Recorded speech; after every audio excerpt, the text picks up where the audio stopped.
வாயிலாக காண்போர் விசேஷமான காலத்தில் படம் பிடிக்கப்பட்ட காட்சிகள் இவை என்று புரிந்து கொள்ளலாம். அப்படிப்பட்ட விசேஷமான காலகட்டம் என்ன என்பதனை பின்னர் அறிந்து கொள்ளுவோம்.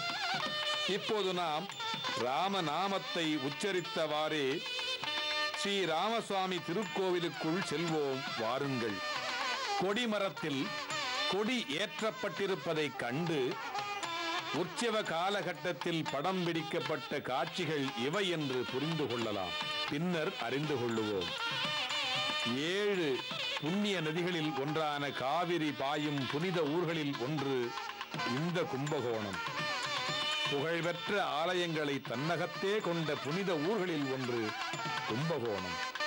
புராண ரீதியாகவும் முக்கியத்துவம் பெற்றுள்ள கும்பகோணம் என்னும் புனித நகரத்தில்தான் இந்த ஸ்ரீ ராமசுவாமி கோவிலும் இரு வழிபாடும் ஒன்று. விளக்கேற்றி வழிபடுவதால் வாழ்வில் ஒளி உண்டாகும். ஒளிக்கு முன்னரே ஒலி தோன்றிவிட்டது என்பதால் நமது முன்னோர்கள் ஒலி வழிபாட்டிற்கும் முக்கியத்துவம் வழங்கினார்கள். அதனால் ஒலியினை அடிப்படையாக கொண்டுள்ள தெய்வ திருநாமங்களை சொல்லுவோம். சீதை அன்னையும் ஒரே பீடத்தை கொண்டுள்ளனர். ஸ்ரீ ராமபிரான் கம்பீரமாக காட்சி தருகிறார். ஸ்ரீ சீதை அன்னை அருட்பார்வை பொழிகிறார். ஸ்ரீ ராமபிரானின் தம்பியர் பணிவை காட்டுகின்றனர். ஸ்ரீ ஹனுமான் தொண்டுள்ளத்தோடு பக்தியை காட்டுகிறார். இந்த திருக்கோவில் மூலஸ்தானத்தின் தெய்வங்களை பற்றி சிலவற்றை அந்தணர் ஒருவர் சொல்வதை இப்போது நாம் செவியுறுவோம். இந்த கும்பகோணத்தில் ராமசுவாமி கோயிலில் மிகவும் முக்கியமாக சன்னதி மூலஸ்தானத்தில் ராமனும் சீதையும் ஒரே சிம்மாசனத்தில் அமர்ந்த வண்ணமாக ராஜ்ய பரிபாலன திருக்கோலமாக காட்சி கொடுக்கின்றார்கள். இளையபெருமாள் லக்ஷ்மணர் ராமனுடைய வில்லும் தன்னுடைய வில்லும் வைத்துக் கொண்டு ராமனுடைய ஆக்ஞையை எதிர்பார்த்துக் கொண்டிருக்கின்றார். பரதன் வெண்குடை சமர்ப்பிக்கின்றார். சத்ருகுணன் சாமரங்கரியம் பண்ணுகின்றார். ஆஞ்சநேய சுவாமி ஒரு கையில் வீணை, மறுகையில் ராமாயண புஸ்தகத்துடன் ராமாயண பாராயணம் சேவித்துக் கொண்டிருக்கிறார். ராமருக்கு இடப்புறம் சீதை அன்னை உள்ளார். உற்சவர் ராமருக்கு வலப்புறம் சீதை அன்னை உள்ளார். கணவனுக்கு வலப்புறம் மனைவி இருக்க வேண்டும் என்கின்ற நியதி இருந்தாலும் ஆட்சி பொறுப்பில் அரசரே முக்கியத்துவம் பெறுகிறார் என்பதால் அவருக்கு இடப்புறம் மனைவி இருக்கலாம் என்கின்ற நியதிப்படி மூலவர் ராமருக்கு இடப்புறம் சீதை அன்னை உள்ளார்.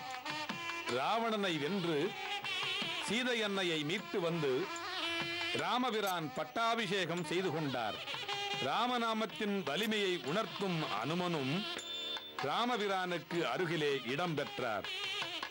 இந்த திருக்கோவிலின் மூலஸ்தானத்தில் ஸ்ரீ ராமபிரானை பட்டாபிஷேக கோலத்தில் காட்சி தருகின்ற அரசராக தரிசனம் செய்யலாம். மிக விசேஷமான ஸ்ரீராமர் பட்டாபிஷேக கோலத்தை இந்த ஒரு தலத்தில் மட்டுமே காண முடியும். இந்த கண்ணாடி மாளிகை பள்ளி அறையில் கூரையின் உட்புறம் ஸ்ரீ கிருஷ்ணரை மையமாக கொண்ட கலை வடிவை காண்கிறோம்.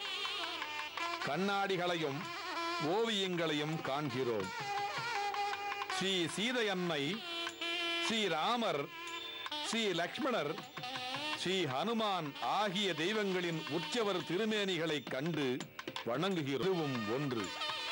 ஆம், உட்பிரகார சுவர்களில் ராமாயண ஓவியங்கள் ஹரே ராம ராம ராம ஹரே ஹரே, ஹரே கிருஷ்ண கிருஷ்ண கிருஷ்ண ஹரே ஹரே என்னும் மகா மந்திரத்தை பற்பல முறைகள் சொல்லி பெறுதற்கரிய பெரும் பேறுகளை பெறலாம்.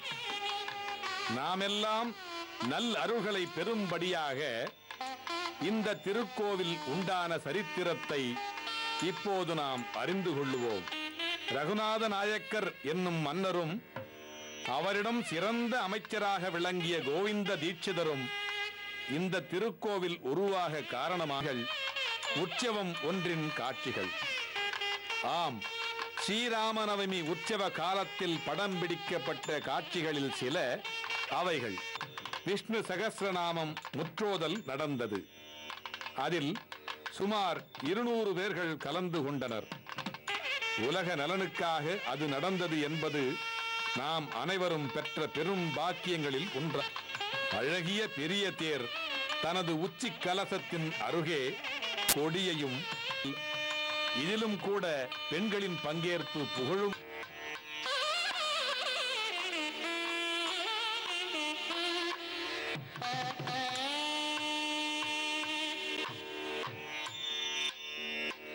தேரோட்டம் என்று சொன்னால் அது சாதாரணமானது அல்ல.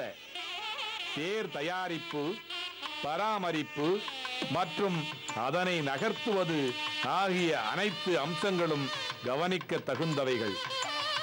இந்த தேரோட்டத்திற்கான ஏற்பாடுகளை செய்தவர்களை மனமாற பாராட்டத்தான் வேண்டப்படாமல் வாழ்கின்ற ஆழ்வார்கள் வந்தால்தான் இந்த தெய்வங்களின் அழகு மற்றும் கருணை ஆகியவற்றை சிறந்த முறையில் பாட முடியும் என்று சொல்லும் வண்ணமாக தேரிலே ஸ்ரீ சீதையன்னை, ஸ்ரீ ராமர், ஸ்ரீ லக்ஷ்மணர் ஆகிய தெய்வங்கள் கொடுத்த அருள் காட்சி அமைந்திருந்தது. கவி சக்கரவர்த்தி கம்பன் மீண்டும் வந்து இந்த தெய்வங்களின் பெருமைகளை பாட வேண்டும் என்று சொல்லும் வண்ணம் இந்த தெய்வங்கள் காட்சி கொடுத்தன. தேரிலே விளங்கும் தெய்வங்களை ஊடகத்தின் வாயிலாக காணும் நாம் ராமநாமத்தை சொல்லி பெரும் பேறு அடையலாம். ஸ்ரீ ராமநவமி தினத்தன்று கோவிலுக்குள் 1000 பேர்களுக்கு அன்னதானம் நடந்ததும் சிறப்பான ஒன்றாகும்.